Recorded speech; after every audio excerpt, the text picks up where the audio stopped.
Bismillahirrahmanirrahim. Assalamualaikum warahmatullahi wabarakatuh.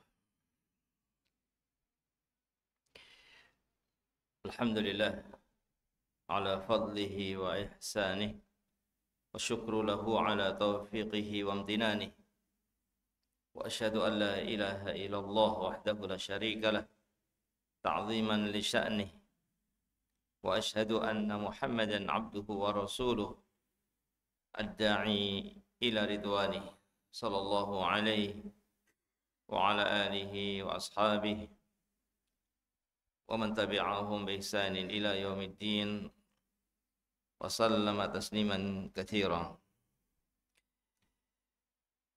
Allahumma anfa'na bima 'allamtana wa 'allimna ma yanfa'una warzuqna ilman yantafi'una.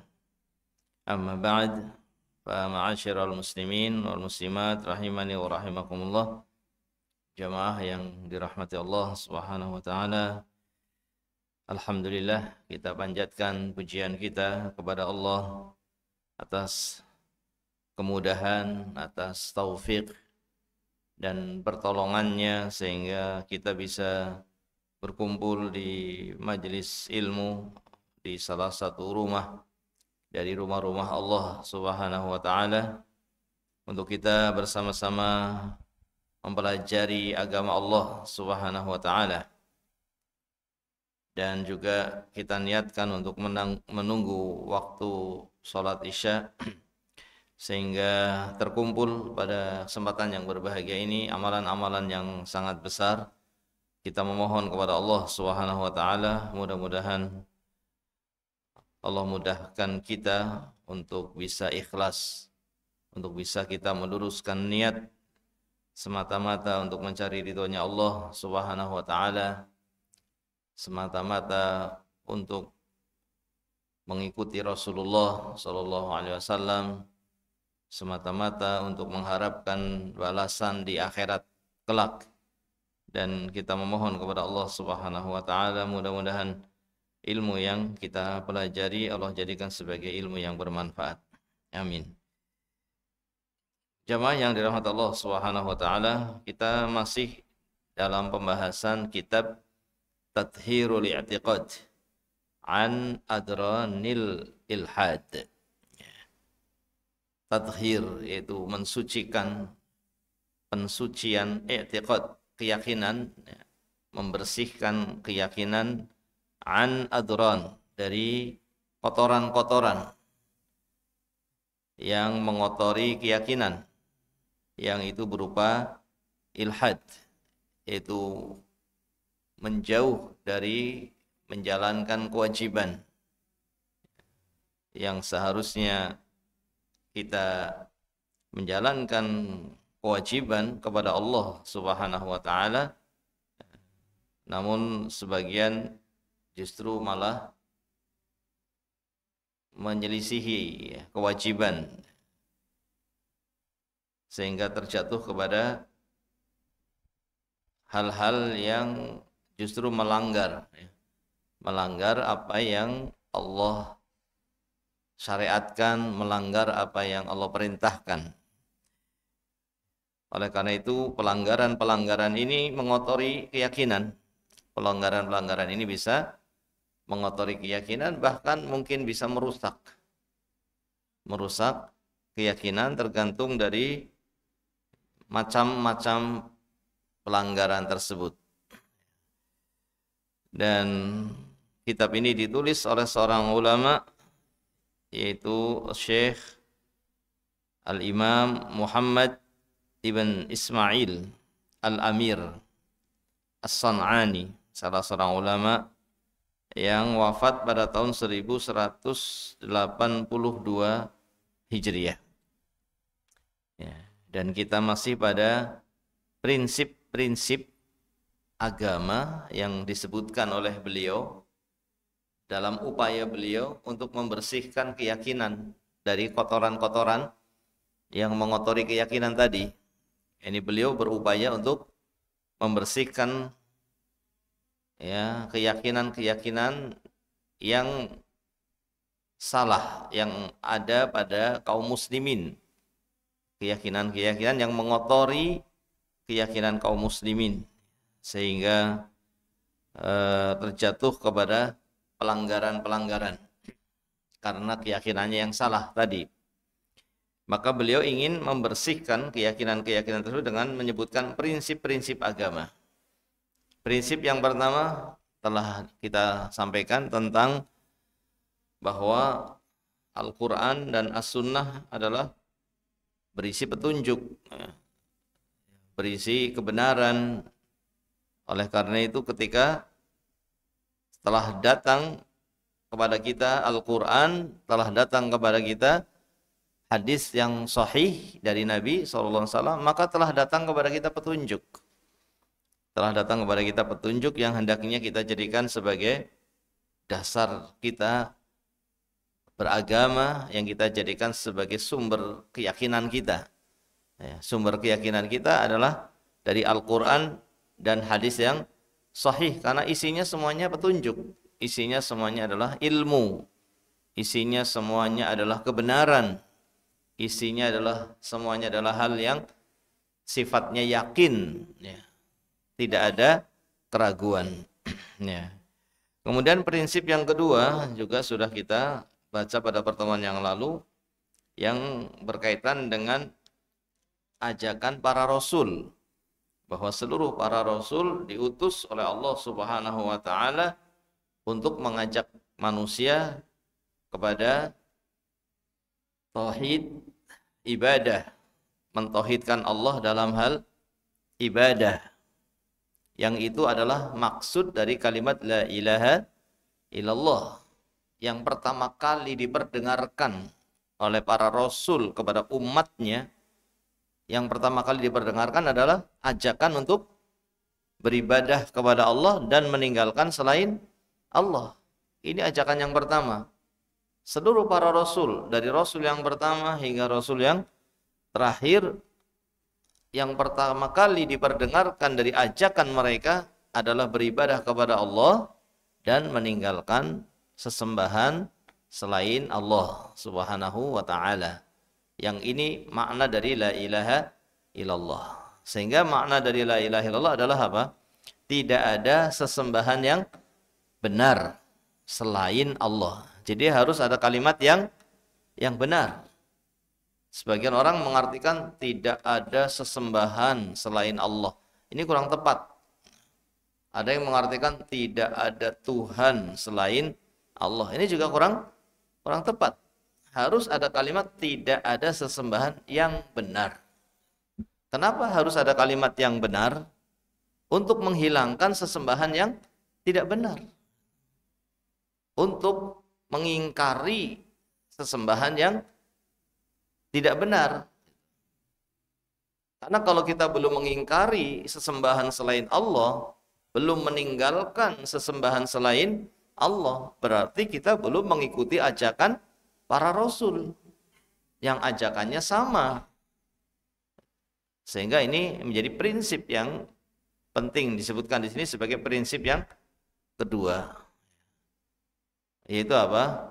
Memahami ajakan para rasul bahwa mereka semuanya mengajak kepada beribadah kepada Allah dan meninggalkan sesembahan selain Allah Subhanahu wa taala. Dan ini yang disebut, ini adalah kandungan dari makna la ilaha illallah, ya. Nah, dan oleh karena itu pula kalimat la ilaha illallah itu bukan sekedar kalimat yang diucapkan saja, tapi kalimat yang punya makna yang harus difahami dan diyakini. Tidak ada artinya orang mengucapkan la ilaha illallah kalau dia tidak memahaminya, kalau dia tidak meyakini kandungannya. Dia harus mengucapkan la ilaha illallah dengan ilmu. Dia harus mengucapkan la ilaha illallah dengan yakin.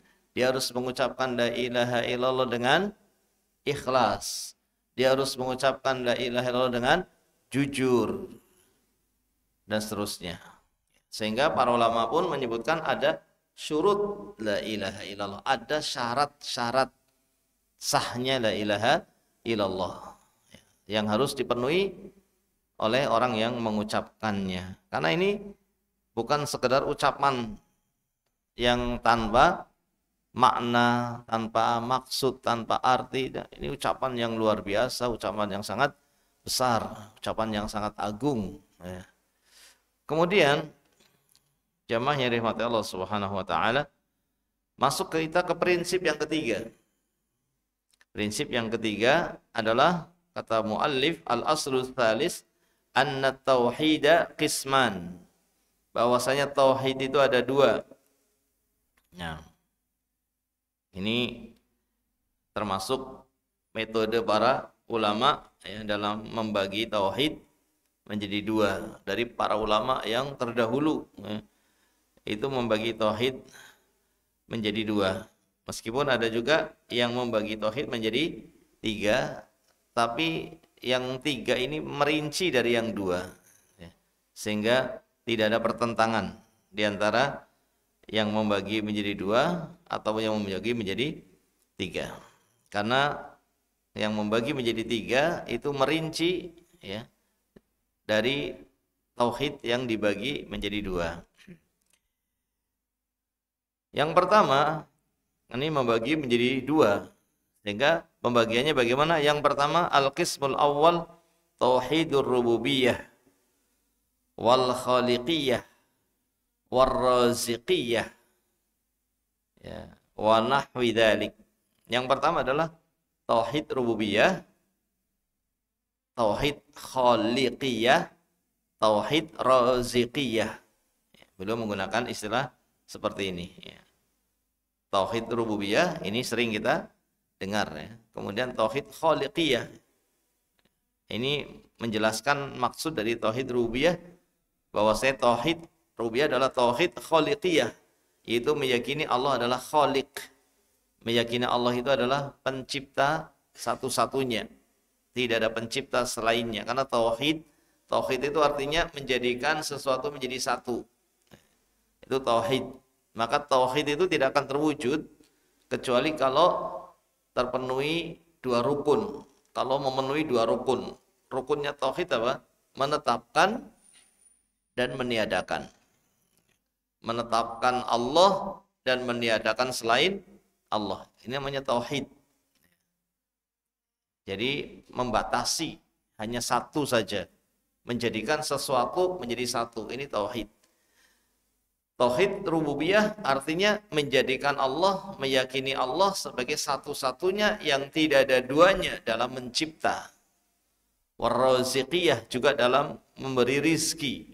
Dalam memberi rizki tidak ada yang memberi rizki selain Allah Subhanahu wa ta'ala. Wa ma'nahu, dan makna dari jenis tauhid yang pertama ini, annallaha wahdah huwal khaliq lil alam.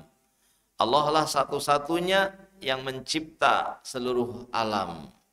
Wa huwa rabbu lahum, maka dialah Allah Rabb untuk seluruh alam. War-raziq, dan Allah lah yang memberi rizki lahum untuk seluruh alam. Wa hadza la yunkiruhul musyrikun, dan tauhid ini tidak diingkari oleh orang-orang musyrikin. Orang-orang musyrikin tidak mengingkari tauhid ini. Ya. Berarti tauhid ini ya, semata-mata tauhid ini tidak cukup, karena orang musyrik tidak mengingkari tapi tetap dikatakan musyrik. Ya. Jadi orang musyrikin tidak mengingkari tauhid jenis ini, meyakini Allah sebagai satu-satunya pencipta, Allah sebagai satu-satunya memberi rizki, ini tidak diingkari. Berarti semata-mata tauhid ini belum mengeluarkan mereka dari kelompok musyrikin, masih masuk ke dalam golongan orang-orang musyrikin. Meskipun mereka meyakini Allah sebagai satu-satunya pencipta. Sehingga ini tidak cukup. Wala yaj'aluna lillahi fihi syarikan, dan mereka orang musyrikin tidak ada yang menjadikan tandingan bagi Allah dalam hal ini. Orang-orang musyrikin tidak ada yang menjadikan bagi Allah tandingan dalam hal mencipta, dalam hal memberi rizki, dalam hal menghidupkan, dalam hal mematikan, dan seterusnya. Perbuatan-perbuatan yang khusus hanya Allah yang bisa melakukannya, mereka tidak menjadikan tandingan bagi Allah dalam hal ini. Bal hum muqirruna bihi, bahkan mereka meyakini bahwa Allah lah satu-satunya Rabb yang mencipta, yang mengatur alam semesta, yang memberi rizki, kama sayati fi al-asl ar-rabi', sebagaimana nanti akan diperjelas dalam prinsip yang keempat. Ini sekarang kita dari prinsip yang ketiga. Wal qismus tsani, adapun jenis syirik atau macam syirik yang kedua adalah jenis tauhid yang kedua, macam tauhid yang kedua adalah tauhidul ibadah, mentauhidkan Allah dalam hal ibadah atau tauhidul ibadah. Wa ma'nahu, maknanya apa? Tauhidul ibadah itu maknanya ifradullah wahdah bi jami'i anwa'il ibadah al-ati bayanuha. Maksud daripada tauhidul ibadah, kata penulis kitab ini, ya, Al-Imam As-San'ani, ulama yang wafat pada tahun 1182, ya. Beliau menjelaskan yang dimaksud dengan tauhidul ibadah ini adalah mengesahkan Allah, meyakini Allah satu-satunya, ya, yang berhak untuk diarahkan kepadanya bermacam-macam ibadah. Ini bermacam-macam ibadah, karena ibadah itu bukan satu macam. Ibadah itu macamnya sangat banyak. Karena sebagaimana diterangkan oleh Syekhul Islam Ibnu Taimiyah, salah seorang ulama yang wafat pada tahun 827, ya. Salah seorang ulama yang wafat pada tahun 827 atau maaf 728 bahkan.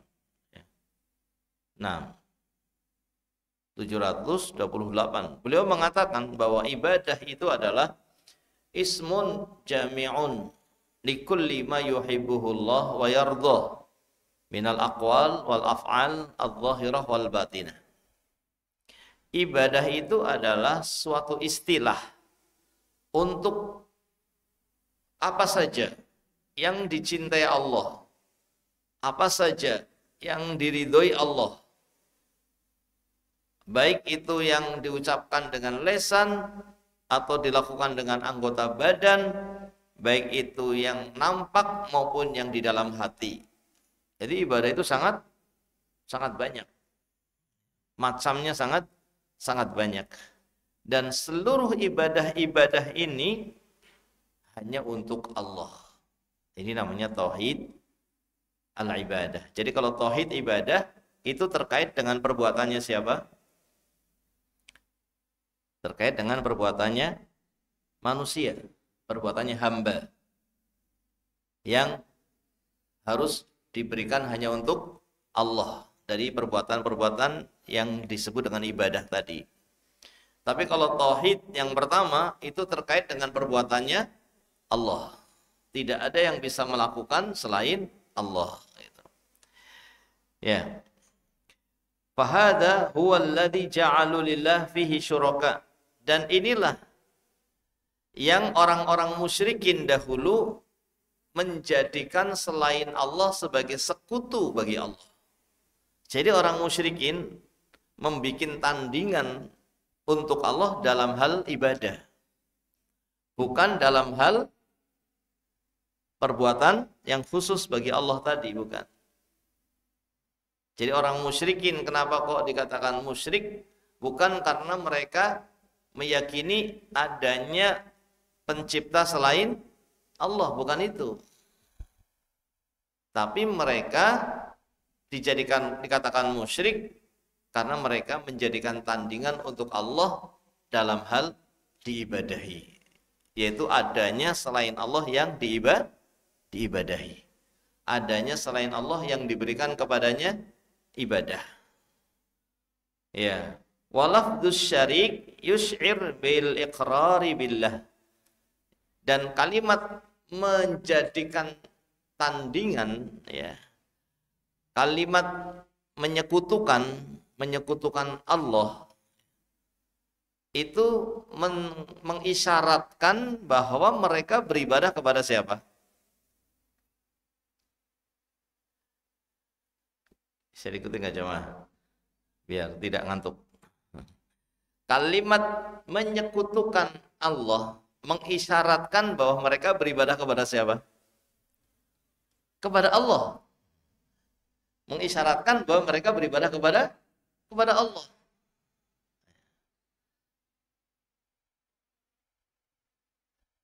Tapi mereka menjadikan tandingan untuk Allah dalam hal ibadah tadi. Jadi kalimat syirik menyekutukan Allah, ya, ini menunjukkan bahwa mereka beribadah kepada Allah. Mereka adalah orang-orang yang beribadah kepada Allah. Tapi karena mereka menyekutukan Allah dalam beribadah kepadanya, sehingga mereka dikatakan musyrik.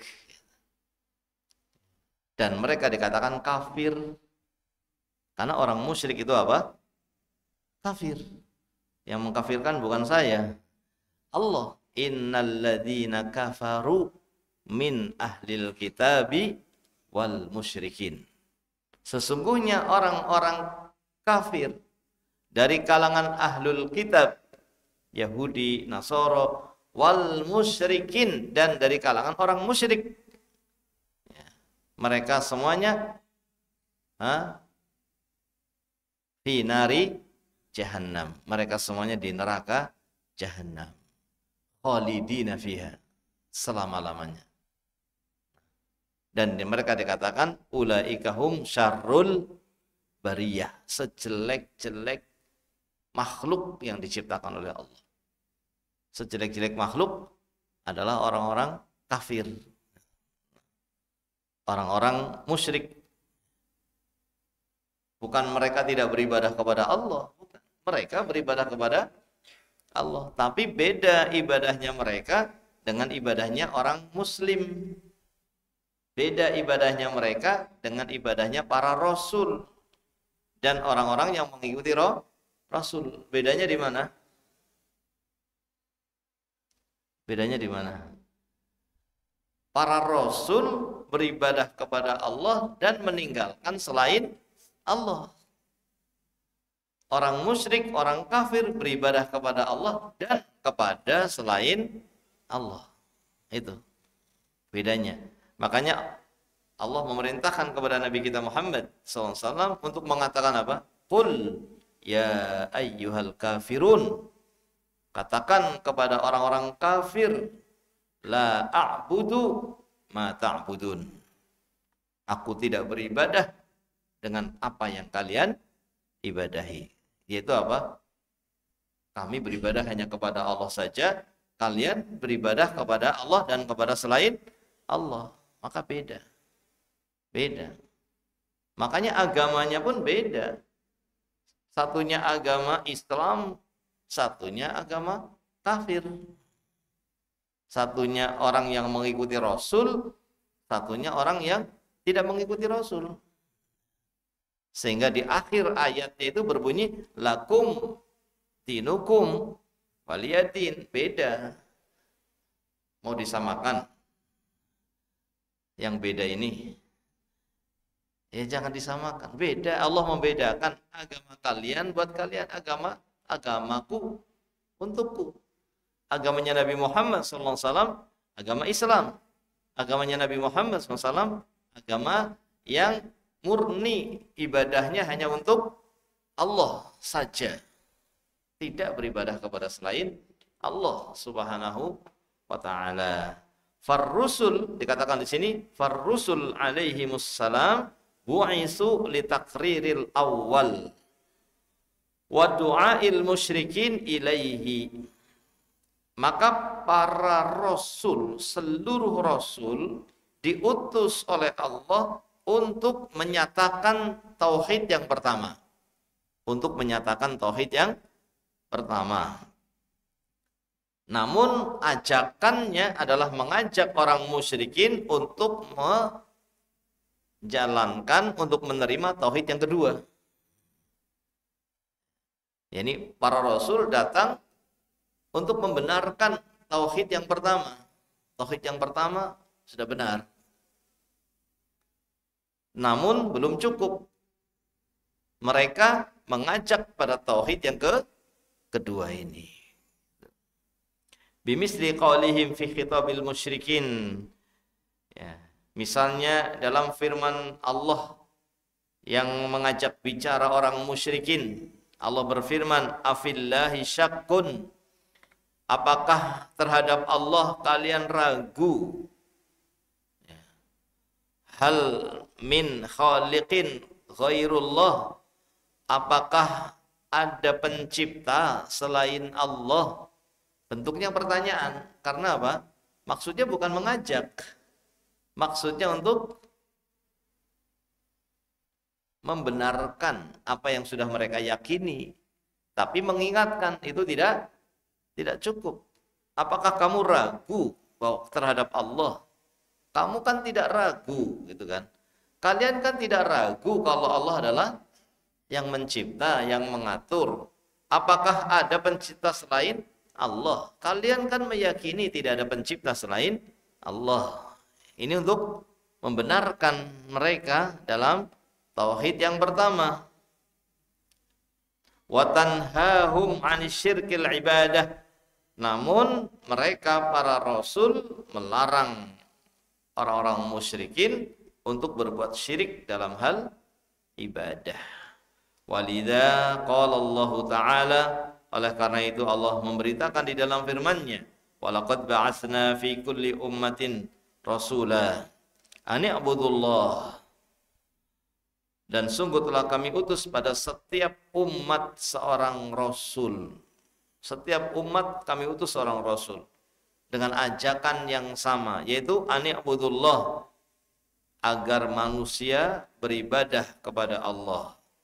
Ai qailin li umamihim. Maksudnya apa? Kata penulis kitab ini, seluruh para rasul mengatakan kepada umat mereka agar beribadah kepada Allah. Ani'budullah, agar beribadah kepada Allah.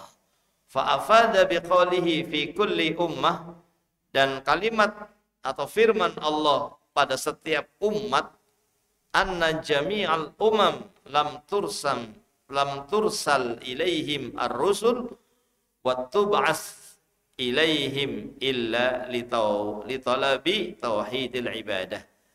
Dan kalimat pada setiap umat ini menunjukkan bahwa seluruh umat tidaklah diutus kepada mereka rasul kecuali untuk diminta agar mentauhidkan Allah dalam hal ibadah. Kecuali untuk mentauhidkan Allah dalam hal ibadah. La li ta'rif, bukan untuk mengetahui bi annallaha huwal khaliq, bukan untuk mengetahui bahwa Allah itu satu-satunya pencipta, bukan untuk itu. Kenapa bukan untuk ini? Kenapa bukan untuk mengenalkan kepada mereka bahwa Allah satu-satunya pencipta? Karena sudah kenal. Mereka sudah kenal. Mereka sudah tahu bahwa dialah Allah wal khaliq lil alam, satu-satunya pencipta alam semesta.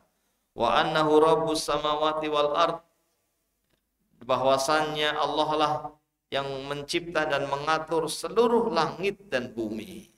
Fa innahum muqirruna bihadza, mereka semuanya meyakini ini. Mereka semuanya meyakini ini. Ya. Makanya banyak sekali ayat-ayat yang menceritakan hal tersebut. Ya. Walihada lam tarid al-ayat fil ghalib illa bisighati istifhami taqrir. Oleh karena itu ayat-ayatnya ya, yang menjelaskan tentang mengenalkan Allah kepada mereka, ayat-ayat yang mengenalkan Allah bahwa Allah satu-satunya pencipta, Allah satu-satunya Rob, Allah satu-satunya yang mengatur alam semesta. Itu bentuknya dengan bentuk pertanyaan. Pertanyaan yang tidak butuh jawaban. Karena mereka sudah tahu jawabannya.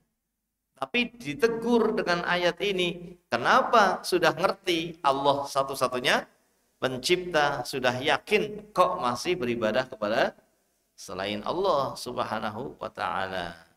Misalnya dalam firman Allah, hal min khaliqin ghairullah. Apakah ada pencipta selain Allah? Ini pertanyaan. Orang musyrikin sudah tahu jawabannya. Sudah.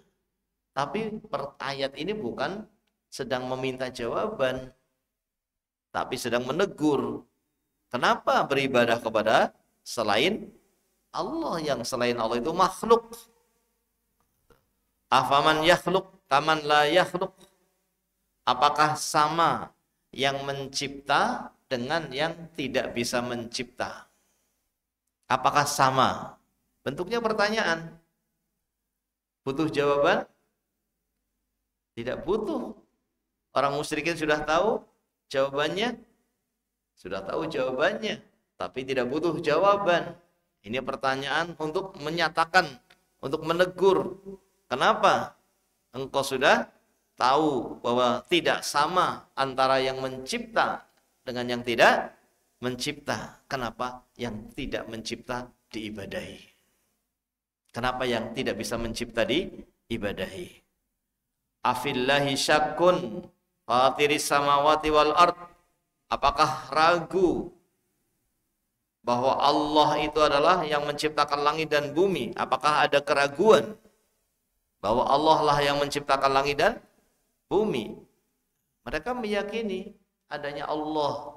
Mereka meyakini bahwa Allah lah yang menciptakan langit dan bumi. Aghairallah attakhidu waliyan fatiris samawati wal ard. Apakah selain Allah yang aku jadikan sebagai penolong, padahal Allah lah yang menciptakan langit dan bumi. Ya. Kemudian juga dalam ayat yang lainnya, fa'aruni madza khalaqal ladzi min duni. Fa'aruni madza khalaqal ladzina min duni. Tunjukkan kepadaku. Allah mengajak bicara orang musyrikin, tunjukkan kepada aku jika ada yang menciptakan, atau ini Allah memerintahkan kepada nabinya ya, agar mengatakan kepada orang musyrikin, tunjukkan kepada aku jika ada yang bisa mencipta selain Allah. Tunjukkan. Ya. Aruni madza khalaqu minal ard. Tunjukkan kepada aku apakah selain Allah bisa menciptakan bumi. Ya. Am lahum syirkun fis samawat. Apakah mereka dijadikan sebagai tandingan bagi Allah dalam menciptakan langit? Tentunya mereka meyakini tidak ada.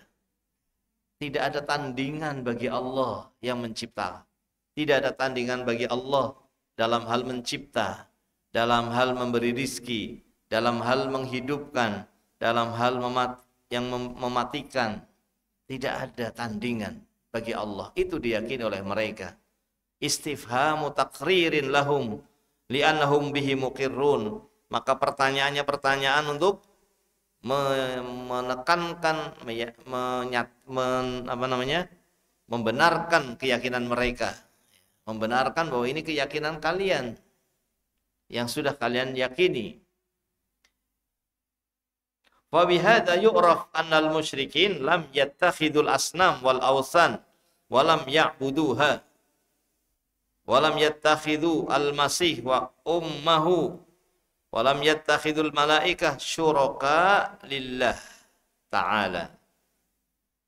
Dari sinilah diketahui bahwa orang-orang musyrikin tidak menjadikan patung-patung, tidak menjadikan pohon-pohon yang diibadahi, ya, selain Allah. Nah, mereka tidak menjadikan patung-patung, pohon-pohon. Mereka juga tidak menjadikan Al-Masih, Nabi Isa, wa ummahu, dan ibunya, walam yattakhidul malaikah, dan mereka pun tidak menjadikan malaikat syuraka lillah, sebagai sekutu bagi Allah, li ajli annahum asyrakuhu fi khalqis samawati wal ard. Tidaklah mereka menjadikan sebagai sekutu bagi Allah dalam hal penciptaan, tidak. Dalam hal penciptaan, dalam hal menghidupkan, tidak. Wa fi khalqi anfusihim, dalam penciptaan diri mereka sendiri pun tidak mereka meyakini sebagai sekutu bagi Allah. Bal ittakhadhuhum, lalu kenapa? Pertanyaannya, lah kenapa kok diibadahi? Tidak dijadikan sekutu bagi Allah dalam hal penciptaan, dalam hal memberi rizki, kenapa diibadahi? Ya. Apakah diibadahi karena patung tadi bisa menghidupkan? Tidak. Apakah diibadahi karena patung tadi bisa menyembuhkan? Tidak. Apakah diibadahi karena patung tadi bisa memberi rizki? Tidak. Lalu kenapa diibadahi? Untuk apa? Ternyata li'annahum yuqarribunahum ilallahi zulfa. Mereka meyakini ini sesembahan yang akan mendekatkan kepada Allah. Jadi kalau diibadahi, mereka yakin akan semakin dekat dengan Allah. Itu orang musyrikin itu seperti itu. Bukan mereka beribadah kepada patung dengan keyakinan patung ini bisa menyembuhkan, menghilangkan musibah, tidak. Mereka meyakini Allah yang menghilangkannya, yang beri rizki Allah. Tapi kenapa diibadahi? Karena mereka meyakini ini sesembahan yang jika diibadahi akan mendekatkan diri kepada Allah Subhanahu wa ta'ala. Kama qaluhu fahum muqirrun billah fi nafsi kalimati kufrihim wa annahum syufa'a'u indallah. Sebagaimana yang mereka nyatakan melalui lisan mereka, bahwa mereka yang diibadahi selain Allah adalah perantara-perantara kepada Allah. Perantara-perantara di sisi Allah yang akan mendekatkan mereka kepada Allah. Maka Allah berfirman tentang mereka, "Qul atunabbi'una Allah bima la ya'lam fis samawati wala fil ard subhanahu wa ta'ala amma yusyrikun." Ya. Katakanlah, apakah kalian akan memberitakan kepada Allah dengan apa yang Allah tidak tahu di langit dan di bumi? Ya, ini apakah harus menggunakan sesembahan-sesembahan untuk mendekatkan diri kepada Allah? Apakah harus melalui perantara untuk meminta kepada Allah? Artinya berarti Allah tidak tahu. Allah tidak tahu kecuali jika kalian meminta melalui perantara. Ya, kalau manusia mungkin butuh. Manusia butuh perantara kepada pimpinan misalnya, kepada pemimpin negara, pemimpin daerah, perlu informasi karena pemimpin negaranya nggak tahu yang di bawah, nggak tahu masyarakatnya. Pemimpin negaranya nggak tahu masyarakat. Keadaan yang di bawah kadang tidak tahu, maka butuh perantara yang ngasih tahu. Tapi Allah, apakah ada yang tidak Allah ketahui dari makhluk-makhluknya? Sehingga kemudian butuh perantara yang diibadahi untuk menyampaikan kepada Allah Subhanahu wa taala. Berarti mau menyamakan Allah dengan makhluknya, akan menyamakan Allah dengan makhluk. Maka di sini tentunya ini adalah kebatilan yang nyata. Maka Allah mengatakan Subhanahu wa ta'ala amma yusyrikun, maha suci Allah dari apa yang dilakukan oleh mereka yang berbuat syirik kepadanya. Berbuat syirik kepada Allah dengan keyakinan yang diibadahi akan menjadi perantara kepada Allah. Seakan-akan Allah tidak tahu, sehingga harus melalui perantara. Padahal Allah mengatakan ud'uni astajib lakum. Mintalah kepadaku, aku akan kabulkan apa yang kalian minta. Maka ini menjadi hal yang harus dipahami, ya. Faja'alallahu ta'ala ittikhadahum lisyufa'a syirkan.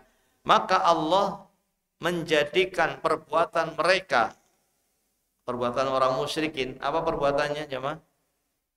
Apa perbuatannya orang musyrikin tadi? Menjadikan selain Allah sebagai perantara kepada Allah. Diibadahi untuk dijadikan perantara. Allah sebut perbuatan ini dengan perbuatan syirik. Allah sebut perbuatan ini dengan perbuatan syirik. Beribadah kepada selain Allah dan dijadikan sebagai perantara. Ini disebut dengan syirik. Jadi bukan disebut dengan tawassul, disebut dengan syirik. Ya kalau mau dipaksakan namanya tawassul ya nggak apa-apa. Tawassul yang syirik. Itu tawasul syirkiyah namanya. Iya kalau mau dipakai, Allah menyebutnya sebagai syirik. Kenapa mau disebut dengan tawasul? Tawasul itu ada apa tidak? Ada. Tawasul dalam agama kita ada. Bahkan banyak sekali doa-doa yang menggunakan tawasul. Misalnya Sayyidul Istighfar saja. Sayyidul Istighfar itu banyak sekali tawasul di sana. Allahumma anta rabbi la ilaha illa anta. Tawassul dengan tauhid rububiyah. La ilaha illa anta. Tawassul dengan la ilaha illallah. Allahumma anta rabbi la ilaha illa anta khalaqtani wa ana abduka wa ana ala ahdika wa wa'dika mastata'tu dan seterusnya. Ini tawassul semua. Ujungnya minta apa? Faghfirli, ampunilah aku. Meminta kepada Allah dengan tawassul. Iya. Tapi kalau tawasulnya dengan beribadah kepada orang yang sudah mati, diibadahi dengan anggapan orang yang mati ini bisa menyampaikan keinginan-keinginan kita kepada Allah, akan semakin diketahui oleh Allah dan semakin dikabulkan. Ini oleh Allah dinamai dengan syirik, dinamai dengan syirik. Wa nazzaha nafsahu anhum, dan Allah mensucikan dirinya dari perbuatan tersebut. Li'annahu la yashfa' indahu ahadun illa bi'idnih, karena tidak ada yang bisa memberikan syafaat di sisi Allah kecuali dengan izin dari Allah.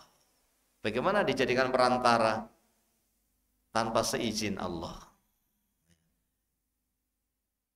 Mereka ya yang menjadi perantara di sisi Allah itu tidak bisa memberikan atau menjadi perantara kecuali setelah diizinkan oleh Allah Subhanahu wa ta'ala.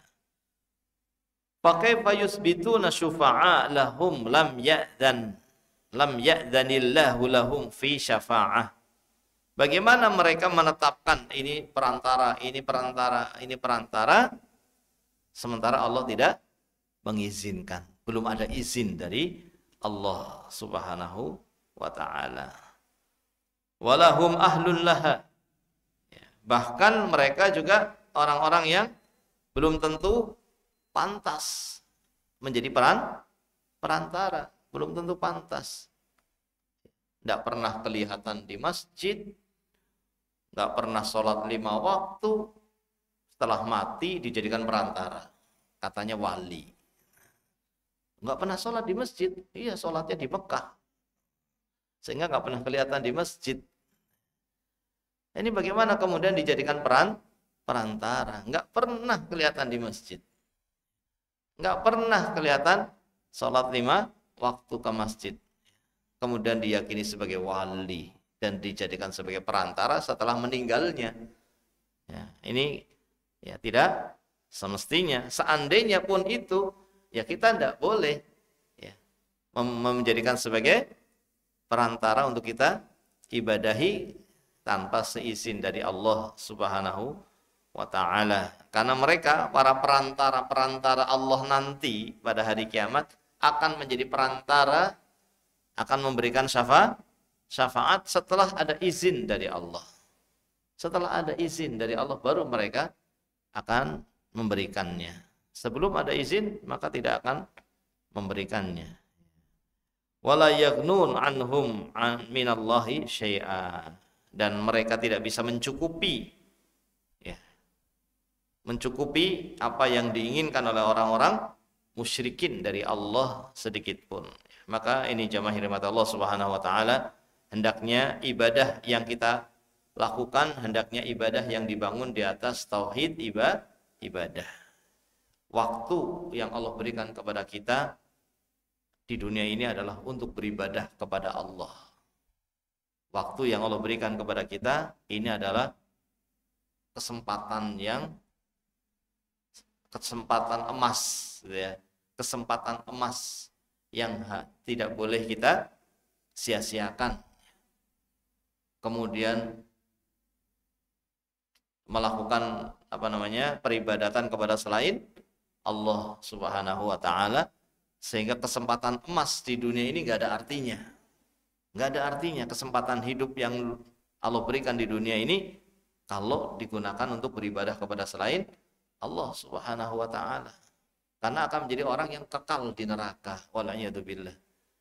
Maka ini kesempatan yang sangat berharga.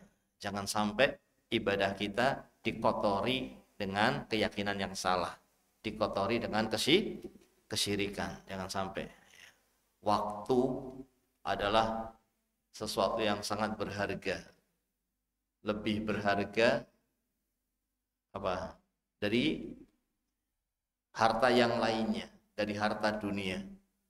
Setelah Allah memberikan kepada kita Islam, maka jangan sampai dirusak dengan keyakinan yang membuat kita batal keislamannya. Maka waktu yang Allah berikan kepada kita hendaknya betul-betul digunakan dengan sebaik-baiknya. Jangan disia-siakan. Menyia-nyiakan waktu itu lebih berbahaya daripada kematian. Lebih berbahaya daripada kematian. Karena kematian akan memisahkan kita dari dunia. Hanya memisahkan kita dari dunia. Tapi menyia-nyiakan waktu, apalagi untuk berbuat kesyirikan, maka akan memisahkan kita dari surganya Allah Subhanahu wa ta'ala. Maka jangan sampai dipisahkan diri kita dari surganya Allah Subhanahu wa ta'ala. Allah menciptakan kita untuk beribadah karena ingin memuliakan hambanya untuk masuk ke dalam surganya, hidup bahagia selama-lamanya di surganya jika dia memahami maksud diciptakannya dirinya untuk beribadah khusus hanya kepada Allah dan tidak kepada selain Allah Subhanahu wa ta'ala. Ini barangkali yang bisa kita pelajari. Wallahu ta'ala a'lam bissawab. Mudah-mudahan Allah memberikan kebaikan kepada kita semuanya. Mudah-mudahan Allah Subhanahu wa ta'ala memperbaiki agama kita, mengampuni dosa-dosa kita semuanya, dosa-dosa kedua orang tua kita, dosa-dosa seluruh kaum muslimin, ya, baik yang masih hidup maupun yang telah meninggal dunia. Wassallallahu wasallam ala nabiyina Muhammad wa ala alihi washabihi ajma'in. Subhanakallahumma wa bihamdika asyhadu an la ilaha illa anta astaghfiruka wa atubu ilaik. Assalamualaikum warahmatullahi wabarakatuh.